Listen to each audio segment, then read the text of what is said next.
Takú premávku by závideli aj medzinárodné letiská. Lietadlo za lietadlom sa dnes vznášalo ponad malé letisko na Liptove.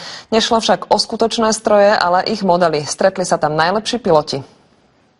XXXL, to je veľkosť týchto krásavcov, čo znamená, že ide o obrie modely. Rozpätie krídel dosahuje až 6 metrov. Zo zeme ich rádiom ovládajú piloti. Na letisku pri Gotovanoch sa zišla letecká smotánka. Sú tu špičkoví piloti zo Slovenska, Čiech, Maďarska, Poľska a dokonca aj z Izraela. Riadenie modelu to je sústredený zápas s nervami. Keď máte vo vzduchu 10 a viac tisíc eur, o adrenalín je postarané. Najväčší problém je, keď vám vysadí motor. Tam sú zlomky sekúnd na to, aby sa rozhodol, kam to posadí, aby to malo čo najmenšie škody. Keď mi stíhačka letí 300 km rýchlosťou a tesne nad zemou ju otočím hore podvozkom, to sú pocity.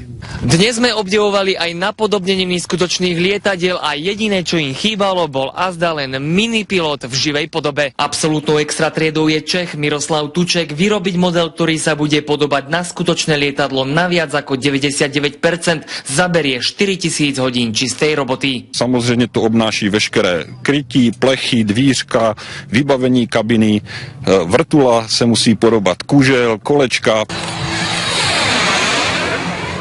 Krásne ukážky, krásne modely. Každý rok je to krajšie. Takže nerozumiem sa tomu nejako, ale páči sa mi to. Taká detská hračka pre dospelých. Nádherná akcia, preto sme tu. Letecko-modelárske podujatie vyvrcholí zajtra vyhodnotením najlepších pretekárov z Liptova. Ľubo Fronko, televízia Markíza.